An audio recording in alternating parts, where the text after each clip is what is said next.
Today's topic is moksha. Moksha, what is moksha? Liberation. It's a very interesting subject to ponder upon, to contemplate upon. But before I go into that subject, I would take a few questions so we can summarize whatever we have discussed in the last few weeks. If anybody has any questions, and then through questions, we will understand a little more in detail. And of course, the subject of moksha is very important and we will discuss about it. If anybody has any questions, you please raise your hand. Okay. Hi, Pradeep Ji. Can you hear me? Yes. Hi, everyone. Happy to see you all again. Okay. My question is, this is again about Jesus. Why did Jesus... Can you introduce yourself? Okay. Basilica. I'm Basilica from Chennai, India. So the question is, why did Jesus underwent so much of pain in his lifetime? Was it because of his karmic settlement, or was it because of all of our karmic settlement? People who lived at that time, as we often say. Basilica, give a break. I think the last time also I have answered about Jesus. So I want you to focus on yourself first. Okay, focus on yourself, focus on your evolution. You have to be a yogi first before you can understand about Jesus Christ. Okay, so do you have any questions which relates to your own spiritual evolution? Nothing. I just have to meditate, that's all. Okay, regarding very good. Mine, one more thing, Pradeep Ji. For me right now, disciplining myself is becoming more and more tougher job. So discipline is very important for anybody who wants to succeed. So any tips on discipline, how to form that discipline? Daily I'm trying, but I'm not into that perfection point. Okay, a very good question. How do you discipline yourself? The first and the foremost, your discipline comes from your sincerity. Your discipline comes from your sincerity. If you are sincere, then you are disciplined by default. From within, the discipline arises. You are sincere to become a yogi. You are sincere to become enlightened. Then very naturally, you seek all the possible ways to discipline yourself. And the easiest and the most effective way of disciplining yourself is to be part of the Sangha. For you to meditate every day, you need a lot of willpower. But if you are part of a group, you join a meditation group, and you do meditation along with the group, that helps you. Okay, so because the willpower of the group is more stronger, so it's easy to join the group and discipline yourself. Number one. Number two, read spiritual books every day. The more you read spiritual books, the more naturally you get motivated to do more meditation. So in that way, you are disciplining yourself. If you are not reading books per se, you're not reading everyday books, then sooner or later you get demotivated. But when you're reading books every day, then that motivates you to do meditation. Okay, so everyday reading books. Number two. And number three, journaling is very, very important. When you journal your own progress, like you are meditating and what is your meditation experiences and how you used your willpower, how you used your wisdom, how you used all the knowledge you absorbed in your day-to-day life. What are the challenges you came across in your workspace, or when you're traveling in public transport, or you're dealing with the public, or you're dealing with the relationships? Are you in the reaction mode, or are you in the responding mode? Okay, so how practically you are implementing the spirituality in your day-to-day life, you have to journal it. If you are journaling, then it is a self-reflection. Then you say, oh, okay, this is the area I need to work on, so I better do more meditation. So you get the self-motivation. Oh, this is the area I lack. I spoke unnecessarily. So next time I should be more aware. So I know the only solution is meditation, so I better do meditation. Okay. Or in a relationship, we say, okay, so there is a misunderstanding. I have my own judgments and I have my own conclusions. So this is the area I need to work on. So I better do more meditation. So this reflection, this journaling gives you a lot of self-reflection. And this self-reflection helps you to be really sincere in your path. And this self-reflection motivates you to be disciplined. And the self-reflection motivates you to be regular in your meditation. Okay. So the first one, always join a group meditation. That helps you. Number 2, read books.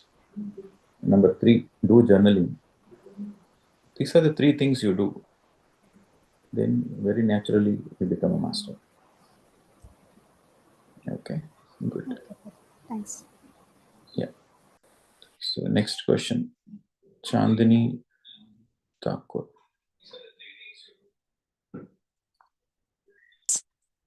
This is Chandni from Chicago. So, sir, I am one of those 5% that you explained in one of your sessions where, everything was smooth in life, but I still felt like empty a couple years ago. And I thought maybe I have to take promotion or new degree or something. So that's what I was looking for to fulfill that emptiness. But through Atma Ki Yatra, one Atma Ki Yatra that I saw that changed my life. And the moment I came into meditation, I found my life purpose. And I started teaching classes and everything right away within few weeks. But then after 6 months, 1 year, I realized that I'm not able to find time for my own sadhana. I'm just focusing on classes after classes. So right now, from like almost a month, I have stopped taking classes and I'm just focusing on my own meditation. While I'm doing that, I'm still getting so many requests for the classes. I don't know what to do. I feel bad saying no, but I don't know how to balance and what to do because I enjoy both. I enjoy my own sadhana, and classes give me so much contentment, even if one person is getting onto the spiritual path. So your question is, where's the right balance? Should I focus on my own sadhana or should I focus on classes? Both are complementing actually. The more you give classes, the more you are making them sit in meditation. Correct? Your classes are, you are giving a certain theory part and you are making them sit in meditation. So while they are meditating, you also sit in meditation. So that is your sadhana. Okay. So every time you go and you teach a class, you take a class, and people approach you like a teacher, and deep down your consciousness pricks, I better do sadhana, I better become a master because everybody's thinking I'm a master, so I have to be a master. Okay. So teaching meditation is a way to grow faster. Okay. As a teacher, you grow a lot. You can take time off. Yeah, once in a while, you can take a break for your own holiday. You can take break for your holiday. Okay, you want to spend time with your family, with your friends, go for a holiday. But the best way to progress in your spiritual path is to teach. Because when you are in that teaching journey, while you are teaching, you are also learning. Because when you say something, you are the first one to hear your own words. And while you're teaching, you will say, be sincere, be sincere. So that words will come to you. So you have to be sincere. Okay. And then you have to live up to your own expectations. You don't need to live up to others' expectation, but you live up to your own expectations. Your own expectations is to be a master, is to be the best version of yourself. Okay. So by being a teacher, you will live up to your own expectations. Thank you so much, sir. Okay, good. Thank you. So next, Sneha Sharma. Can you unmute, madam? Yes, madam. Yeah. Hello, Pradeep Ji. I'm Sneha Sharma from Delhi. And I have been listening to most of your retreat gyan you have been giving. I have listened to many masters, but the clarity I found in your instructions. I think you are an excellent teacher, and you have pointed out the way so clearly that now I feel like I am reaching somewhere, and I'm trying my best to follow what your teachings are. One thing I'm struggling with now, that is how to keep myself away from all the, like in my personal life, I am absolutely controlled in emotions and everything. I don't get angry or worked up. But with the politics, when I see things are happening, and sometimes I do feel that things are going wrong, how can I keep myself away from all of these happenings? Okay. Snehaji, you have to understand a very fundamental point. Where people are, there is bound to be politics. Yeah. Okay. And politics is not a bad thing. You have to understand politics is not a bad thing. Where people are, it is bound to be politics. Politics is not a bad thing. Politics is a game. It's a fun. Right. So if you change that perspective, that politics is bound to happen where people are. Even you see people who come to the ashram for enlightenment journey, they let go of all the materialistic desires and they come seeking only enlightenment. So there also a group of people join. There also politics exists. And in fact, you will be surprised to see a greater politics exists in the spiritual organization than the corporates. Okay. So as long as there is a group of people, politics is bound to happen. When you understand this, then you know how to deal with it. Then how to deal with it? How to deal with it is a smile on your face. Let people do their own tamashas, own dramas. You have to pull yourself from the reacting mode to the responding mode. That is the key. When you're pulling yourself away from the reacting mode to the responding mode, then you enjoy the play. Okay. So through politics, you will learn many lessons. You will learn non-judgment. You will learn patience. You will learn acceptance. And you learn perseverance. So these are all great lessons this politics can teach you.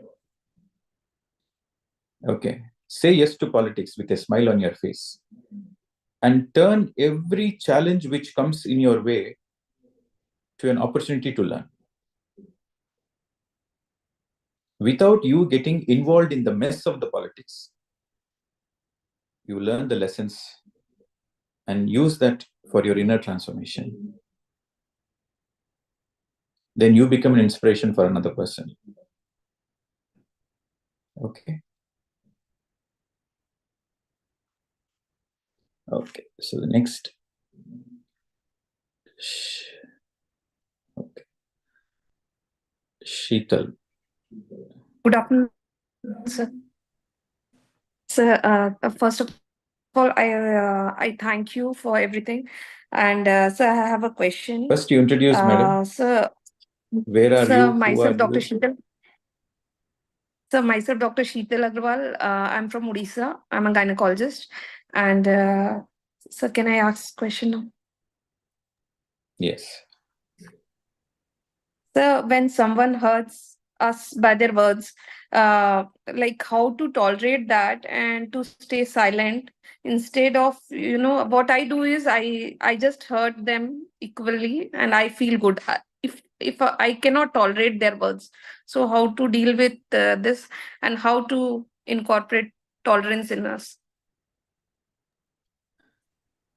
Any kind of question you ask, in whatever way the question you ask, my answer is meditation. There is no other way.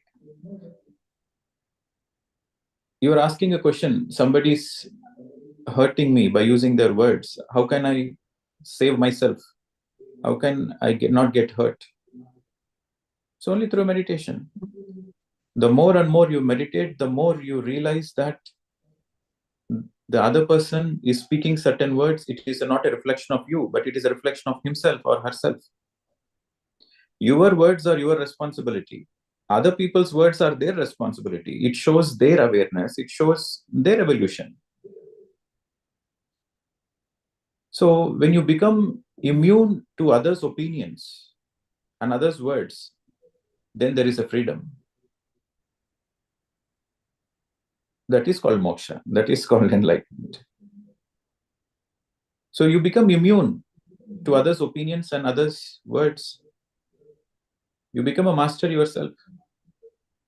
That is possible only through meditation. If you are sincerely meditating, you will never have this question. So the answer is meditation. If you really want to come out of all the suffering, you want to come out of all the judgments of others, you want to be a liberated person, you want to be a happy person, then be a master. You be a master to yourself. Meditation is the way. So staying silent is better? The best way to handle the situation is to be silent.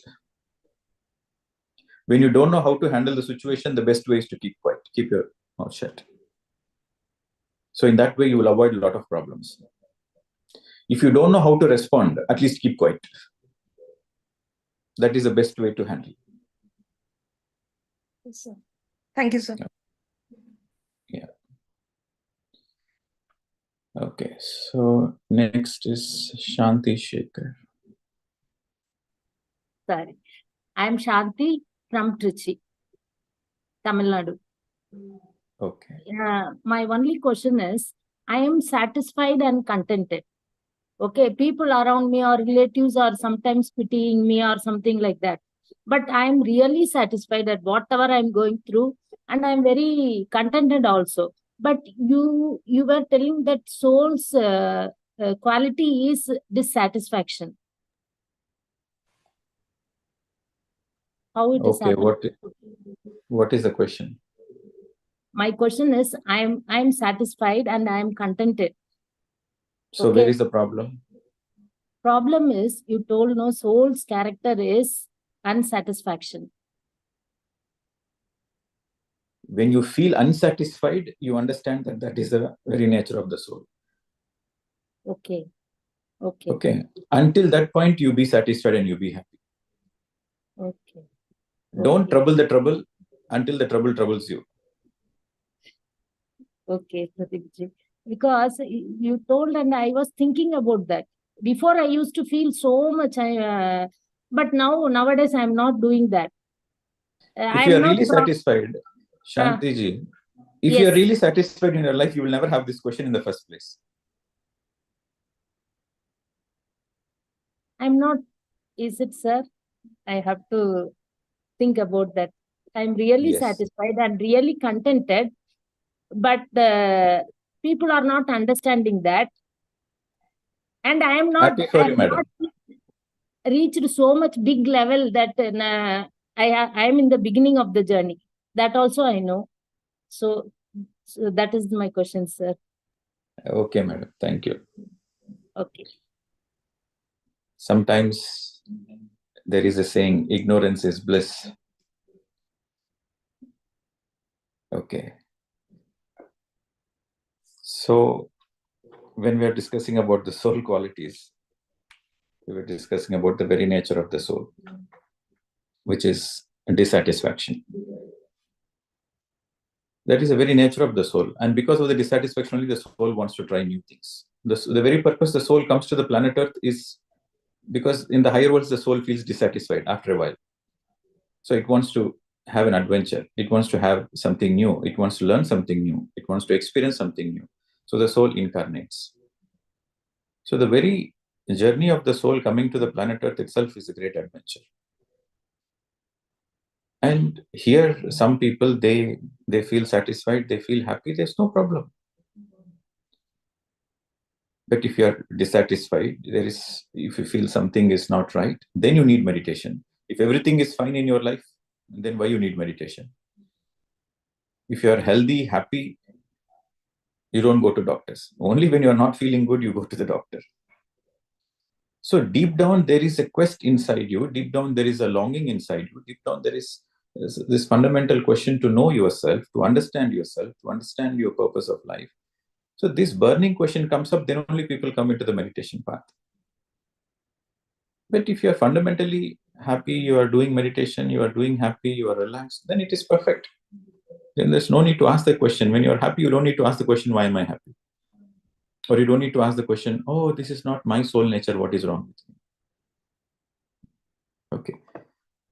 Don't be worried about the things which doesn't concern you. Okay, so then we have a next question. Madhavi.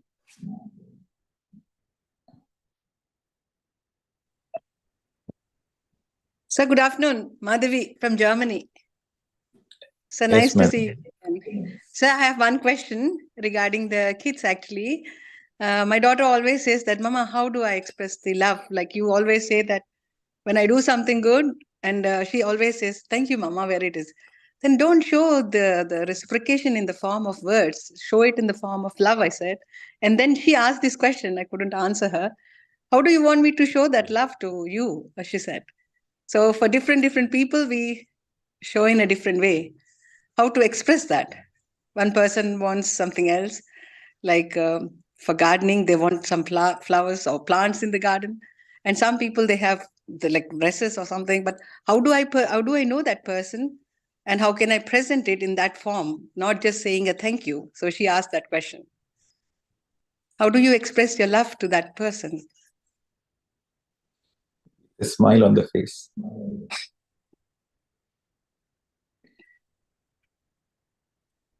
Your That is enough? Your expressions.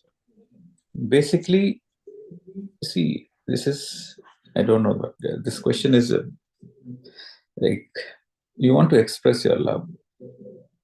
You are happy in that moment. So out of that happiness, you want to express.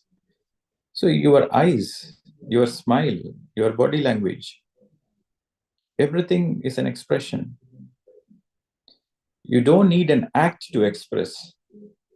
The very smile on your face, the very eyes can speak. Silence can speak louder than voice. The way you look at somebody, they already know that you are in love with them. So the answer is through your eyes, through your smile, through your body language, which comes naturally authentic. There is no dictionary. If I'm happy, I have to do this. No, that is a mind programming. Be spontaneous. At that moment, what you feel like, you do it. Listen to your heart, and whatever your heart feels like doing, do it. Sometimes you feel like hugging. Sometimes you feel like kissing on the forehead. Sometimes your love is so much that you want to jump on the other person. The expressions are spontaneous. So there is no dictionary that you feel love this way, you should express. No, you be authentic, you be spontaneous. Okay. So, but when a child is asking, how do I express? You just tell the child that your smile is enough for me. Yeah. Okay. All right. So then now let us go to I think the basic questions have been finished. So let us go to the today's topic, which is moksha. So the other word to understand moksha is liberation, freedom, salvation. All represent the same. Freedom from what? Liberation from what? The very word enlightenment is synonymous with moksha. If you are enlightened, that means you are a liberated person. Or in other words, unless you are a liberated person, you are never enlightened. So, liberation or freedom from what? First, liberation and freedom from the self-inflicted sufferings. All our sufferings are self-inflicted. So liberation and freedom from the self-inflicted sufferings. Liberation and freedom from all our fears. From all our emotions and all our emotional imbalances. Freedom from our superiority complex. Freedom from our inferiority complex. Freedom from our own self-judgments. Freedom from reacting to others' judgments and opinions. Freedom from doubts of the truth. Freedom from self-doubts. Freedom from judging others' integrity. We do a lot of judgments. We do a lot of self-judgments and we do a lot of judging. We judge others. We judge others' integrity. We judge others' actions. So freedom from all the judgment. Jesus Christ said in one word, judge ye not. That's it. Judge ye not means don't judge yourself because you don't know anything about yourself. So don't judge yourself. And don't judge others. It is not possible to judge anybody because you need a Himalayan amount of data before you can even attempt to judge. Why a person is reacting in a certain way, why a person is doing something in that way, you need a Himalayan amount of data. You need all his past lives data. Why he's doing that way, why he's reacting that way. Which is impossible. It is impossible to get that Himalayan amount of data. Is it possible to get all the data from all your past lives to have an understanding why that person behaved in a certain way? No. So the best thing to do is judge ye not. No judgment on yourself and no judgment on others. Why am I thinking this way? Why am I feeling this way? Why am I doing this way? Don't judge. Why the other person is doing that? Why this person is... No judgment. When you let go of the judgments, there is a great freedom. When you judge a person, it is impossible to understand a person. You have to underline this point. As long as judgment exists, understanding doesn't exist. When you let go of all the judgments, of all the people, of all the situations, of all the incidents, let go of the judgments, then you are able to see the things as they are. To be able to see the things as they are, not as you want, but your ability to see the things as they are. That is, again, a liberation, a freedom.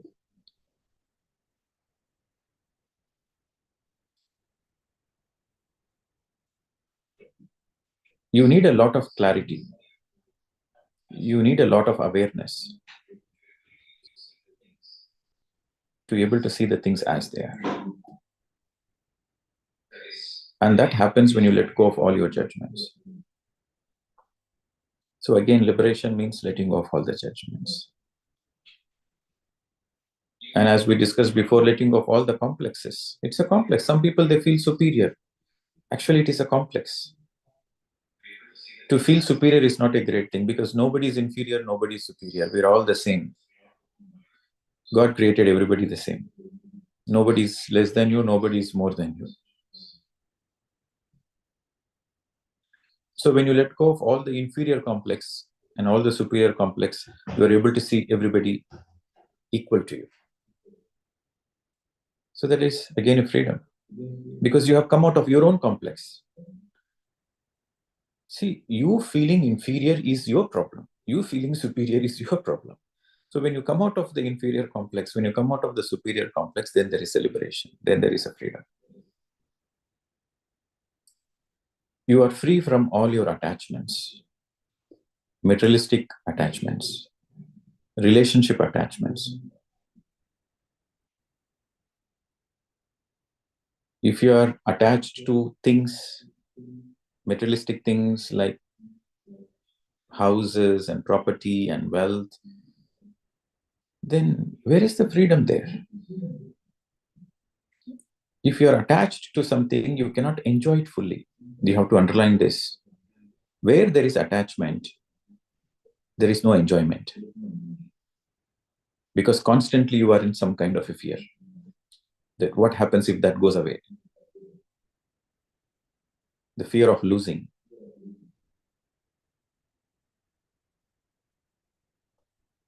And people are attached to their relationships, and they start owning the people. You cannot own anybody. Everybody is they come on their own and they go on their own. Every soul comes on their own and they go back on their own to their respective lokas, to their respective dimensions, according to their karmas and according to the lessons they need to learn. No husband can own a wife, and no wife can own a husband. No parents can own a children. The children come through you. They don't belong to you. The children has chosen you to come through you to the planet Earth. They are not from you. They are through you. When you understand this, then you have a certain gratitude to the existence that you have got the opportunity for the children to come through you. Then you do your part. You do the parenting without attachment. You do the right things. You do your dharma. You do your duty. And let me tell you, when you are detached in your relationship, the true love can blossom. People have this fear, oh, if I am not attached to that person, then how can I show my love? But the truth is, when you are detached from that person, you are able to love sincerely, truly. This, even it is difficult to understand theoretically, but this is the truth. And that's why there is a great saying, samsara in nirvana, and nirvana in samsara. Your real nirvana happens only in samsara. You will understand this ultimate truth, the great truth of liberation, of moksha, only in samsara. Samsara means to be in the normal family lives.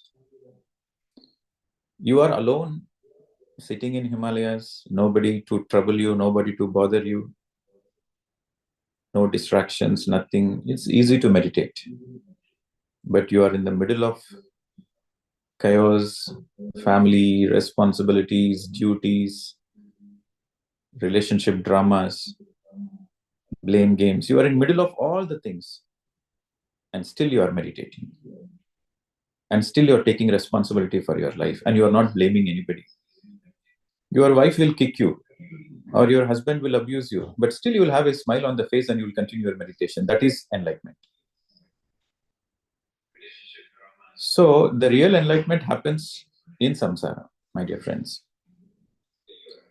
And as I told before, politics is an opportunity to learn.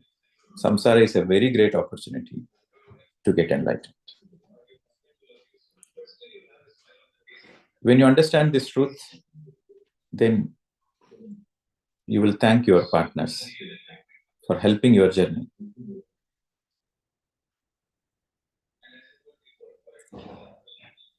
So liberation, moksha, really happens in samsara. Because you learn detachment. You are in samsara, but you are not in samsara. So there, you see every relationship as a friendship. When you are able to see every relationship in your family as a friendship, then that is moksha.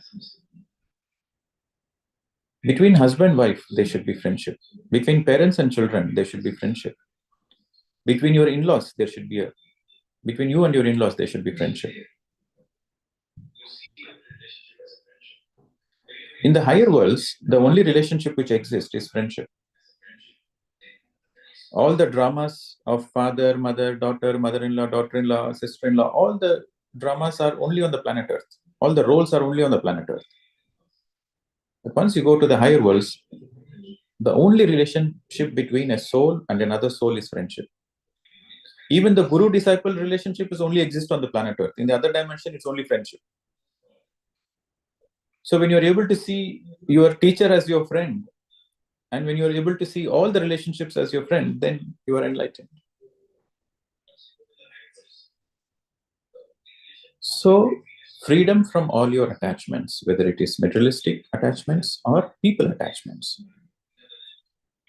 Let go of all the attachments. And when you let go of all the attachments, initially you might feel fearful. What will happen if my mother is not there with me? What will happen if my wife leaves me? What will happen if my children leave me? There will be a lot of fear. But when you go through that fear, when you understand that the only way to come out of that attachment is to go through the fears. Face the fears, knowing that it is an illusion. Fears are illusion. The more and more you face the fears, the more and more the intensity of the fear reduces, and one day the fear disappears. But if you go away from the fear, then the energy of the fear increases.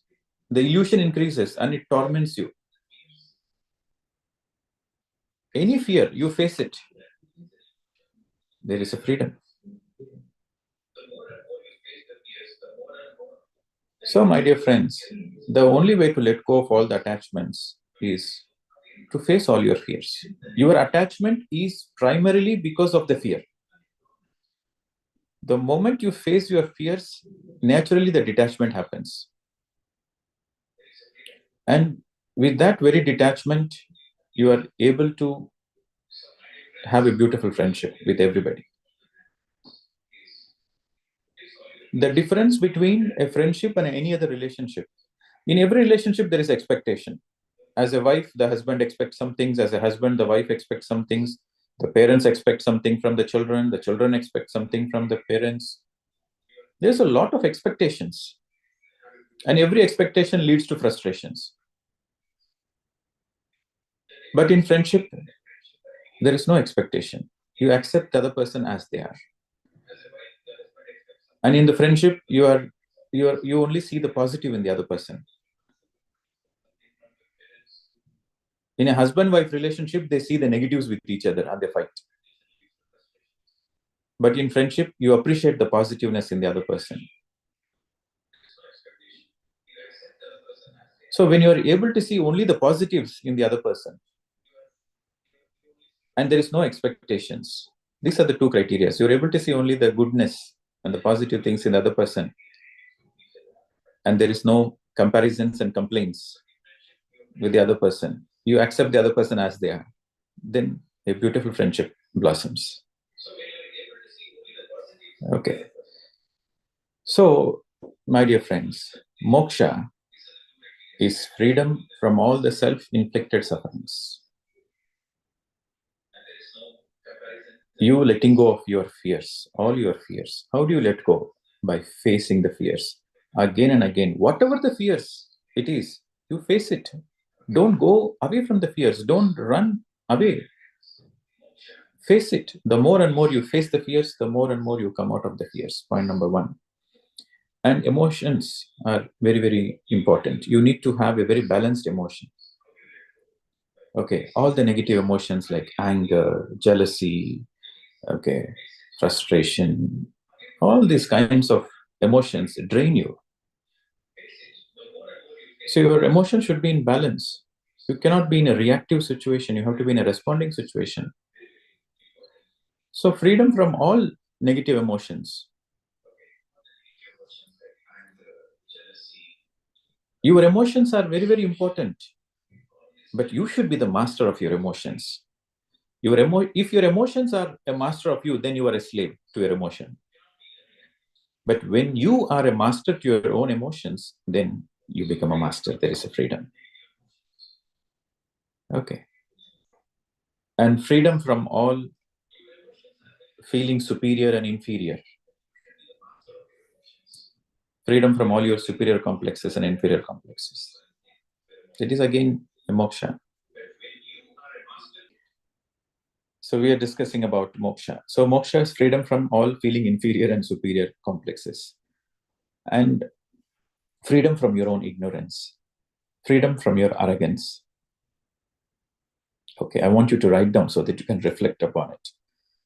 Freedom from your superior complexes, freedom from your inferior complexes, freedom from your own ignorance, freedom from your arrogance, and also freedom from non-expressions. You know, sometimes you feel like expressing something, but you cannot express. You keep it within you. But you should have the freedom to express what you feel like expressing. What you feel, it should be expressed without any blockages. So then you are a liberated person. You are a person of freedom. What you feel in your heart, you want to express. You should have that freedom to express. So freedom to express your emotions. Crystal clear. Freedom to express your emotions in a friendly way. Freedom to express your emotions in a compassionate way. And then comes freedom to speak the truth.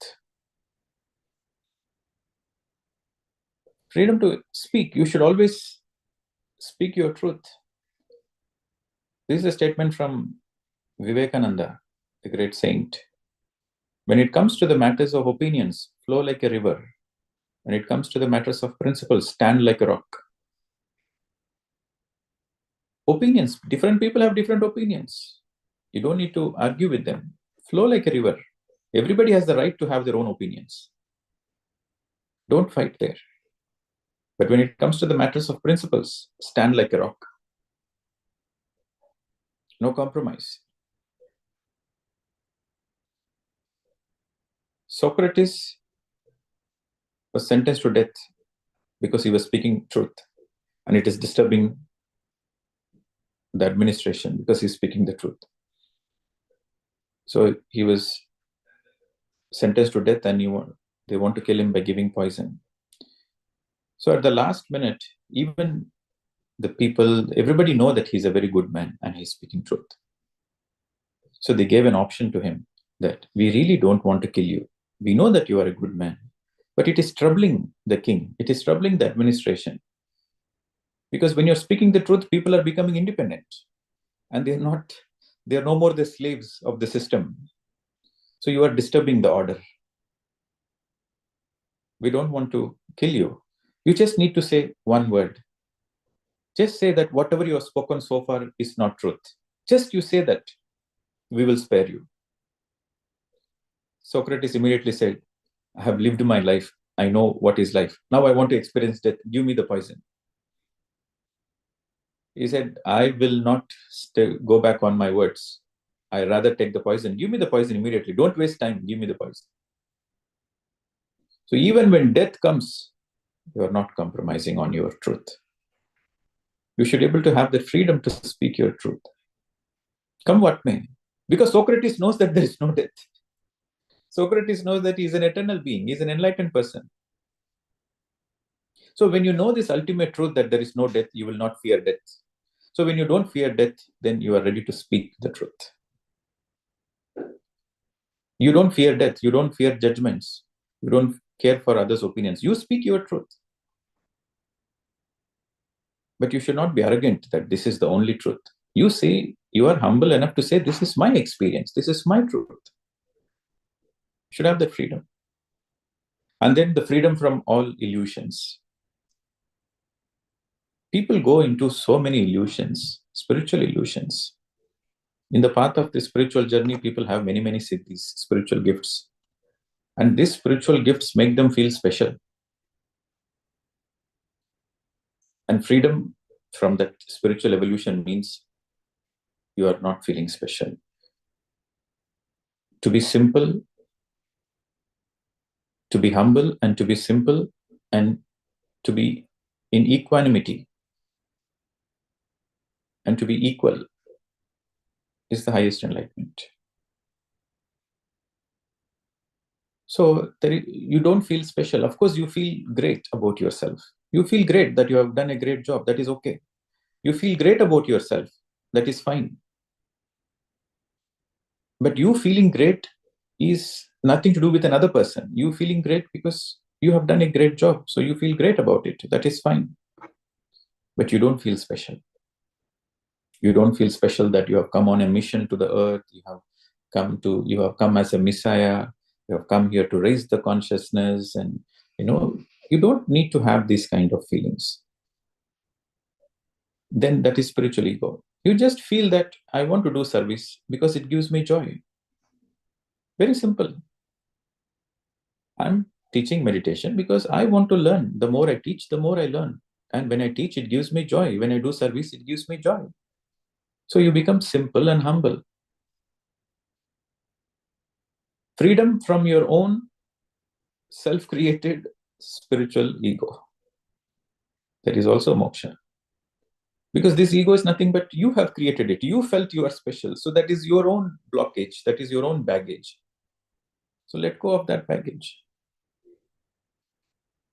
What is ego? Ego is what you feel about yourself. What you feel about yourself is your ego. So you have to educate your ego. The more you educate your ego, the more you come out of the baggage of ego, the burden of ego. See, ego is not a bad word. Ego is very essential for your evolution of the soul. From the infant stage to graduate to the baby stage, baby soul stage, and young soul stage, and mature soul stage, and old soul stage, till that you need a ego for that evolution. But there comes a point where you have to drop that ego. Because if you don't drop that ego, then there is no freedom, there is no liberation. So there comes a point where you want to be liberated. That is the moment you have to drop the ego. How do you drop the ego? Is by educating the ego. You educate the ego that you are not a special one. Okay, so you feel oneness with everybody. You understand the greatest truth that God created everybody the same. You are no special.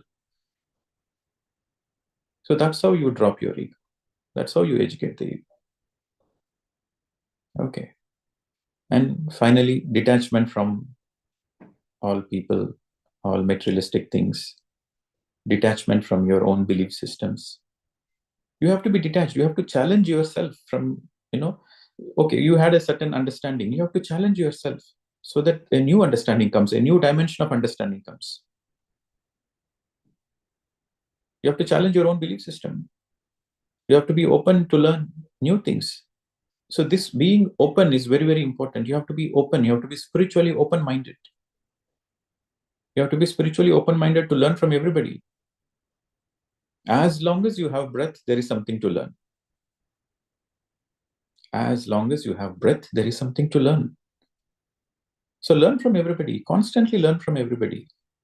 Then very naturally, you will come out of your self-induced cocoon that you know everything.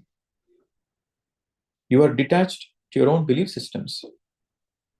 And one of the final detachments is you are detached to the guru also. You are detached to the very teacher who has taught you. That is liberation.